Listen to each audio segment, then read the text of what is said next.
Hey guys, I'm Noëlle LIlley, and this is AIM New York Sprit Guides, where we give you a peek inside the distilleries and the breweries across New York City that keep us, well, spirited. This week's episode, we're on Staten Island at Kills Boro Brewing, where they're known for their barbecue just as much as they're known for the beers. Let's check it out.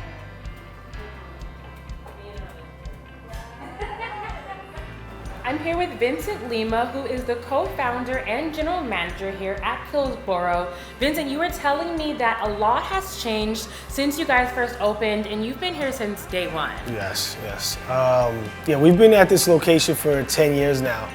But 6 years ago is when we decided to turn it into Craft House, which was, we were just trying to bring craft beer to Staten Island. It was very big in the other boroughs. It was definitely underrepresented on the island. And I definitely want to get back there in the brewery and meet your brew team. Absolutely. Yeah, so let's bring in Torres. He's our lead brewer. He's the guy that brings our creations to life. Awesome, let's do it.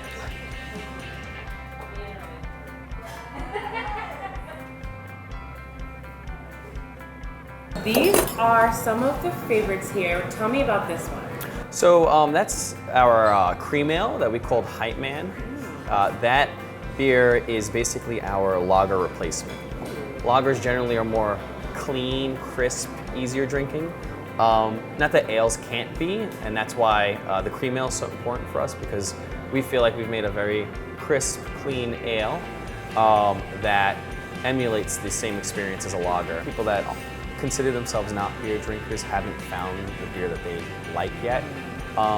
So this is sort of like this is a beer flavored beer.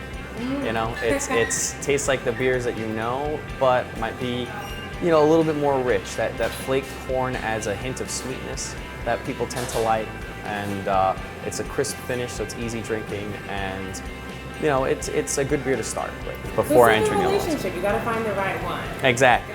So this one looks a little more orange than the last one. I'm glad that you mentioned that, because this beer has a ton of citrus character in it. I'm a natural already, I can already tell. What is this one called? So this is our Sleight of Hand. It's a double dry hop, double IPA. It's hazy because that double dry hopping process. This style is pretty popular in that the New England IPA, or the hazy IPA, is a really good introductory beer to craft for a lot of people too, because of those citrus characters. Very easy drinking. It's reminiscent of flavors you're already familiar with, like juice. And this style has just kind of blown up, not just on the East Coast, but within the entire country. Okay, so this one's called Iridescent? Yep, it's our sour IPA on tap right now, which has hibiscus, peach, and lemon peel in it. Okay, this one is my favorite for sure. Yeah, it's kind of like a tea a little bit. A little bit. It's with our sour IPAs, we try to have an herbaceous quality, hence the hibiscus, and then a fruited character to sort of complement that.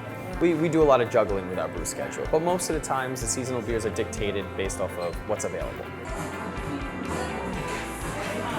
So tell me, what do we got going on here? There's so many machines and tools in this room. What exactly is this all about? Yeah, so this is our Brewhouse at the Craft House / Kills Boro. It's interesting and different in that it's a lot of equipment in a very small footprint.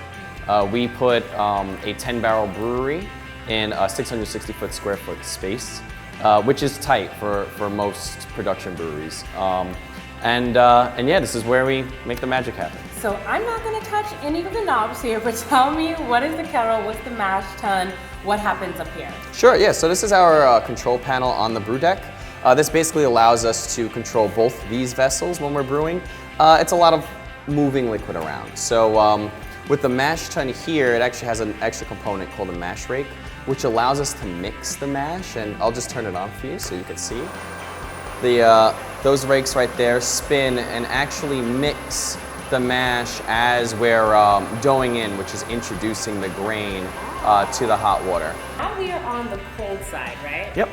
So the cold side is basically where the beer is fermented and it's prepared to be packaged and distributed.